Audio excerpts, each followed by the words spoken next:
if you want to change the world, start off by making your bed. If you make your bed every morning, you will have accomplished the first task of the day. It will give you a small sense of pride, and it will encourage you to do another task, and another, and another. And by the end of the day, that one task completed will have turned into many tasks completed. Making your bed will also reinforce the fact that the little things in life matter. If you can't do the little things right, you'll never be able to do the big things right. And if by chance you have a miserable day, you will come home to a bed that is made, that you made. And a made bed gives you encouragement that tomorrow will be better. To pass SEAL training, there are a series of long swims that must be completed. One is the night swim. Before the swim, the instructors joyfully brief the students on all the species of sharks that inhabit the waters off San Clemente. They assure you, however, that no student has ever been eaten by a shark, at least not that they can remember.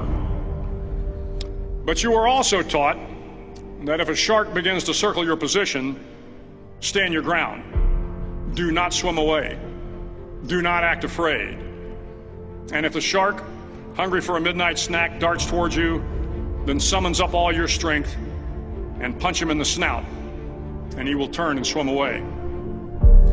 There are a lot of sharks in the world. If you hope to complete the swim, you will have to deal with them. So if you want to change the world, don't back down from the sharks. Over a few weeks of difficult training, my SEAL class, which started with 150 men, was down to just 42. There were now 6 boat crews of 7 men each. I was in the boat with the tall guys, but the best boat crew we had was made up of the little guys, the Munchkin crew, we called them. No one was over 5'5". The Munchkin boat crew had 1 American Indian, 1 African American, 1 Polish American, 1 Greek American, 1 Italian American, and 2 tough kids from the Midwest. They out-paddled, outran, and outswam all the other boat crews. The big men in the other boat crews would always make good-natured fun of the tiny little flippers the Munchkins put on their tiny little feet prior to every swim. But somehow these little guys from every corner of the nation and the world always had the last laugh, swimming faster than everyone and reaching the shore long before the rest of us. SEAL training was a great equalizer. Nothing mattered but your will to succeed, not your color, not your ethnic background, not your education, not your social status. If you want to change the world, measure a person by the size of their heart, not by the size of their flippers. The 9th week of training is referred to as Hell Week. It is 6 days of no sleep, constant physical and mental harassment, and 1 special day at the Mud Flats. The Mud Flats are an area between San Diego and Tijuana where the water runs off and creates the Tijuana Sloughs, a swampy patch of terrain where the mud will engulf you. It is on Wednesday of Hell Week that you paddle down to the Mud Flats and spend the next 15 hours trying to survive the freezing cold, the howling wind, and the incessant pressure to quit from the instructors. As the sun began to set that Wednesday evening, my training class, having committed some egregious infraction to rules, was ordered into the mud.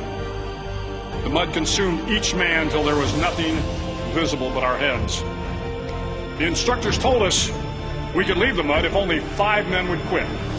Only 5 men, just 5 men, and we could get out of the oppressive cold. Looking around the mud flat, it was apparent that some students were about to give up. It was still over 8 hours till the sun came up. 8 more hours of bone-chilling cold. The chattering teeth and the shivering moans of the trainees were so loud, it was hard to hear anything. And then one voice began to echo through the night. One voice raised in song. The song was terribly out of tune, but sung with great enthusiasm. One voice became 2, and 2 became 3, and before long, everyone in the class was singing. The instructors threatened us with more time in the mud if we kept up the singing, but the singing persisted, and somehow the mud seemed a little warmer, and the wind a little tamer, and the dawn not so far away. If I have learned anything in my time traveling the world, it is the power of hope. The power of one person, a Washington, a Lincoln, King, Mandela, and even a young girl from Pakistan, Malala. One person can change the world by giving people hope. So if you want to change the world, start each day with a task completed. Find someone to help you through life. Respect everyone. Know that life is not fair and that you will fail often.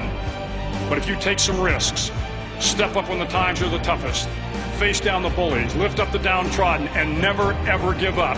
If you do these things, the next generation and the generations that follow will live in a world far better than the one we have today. And what started here will indeed have changed the world for the better.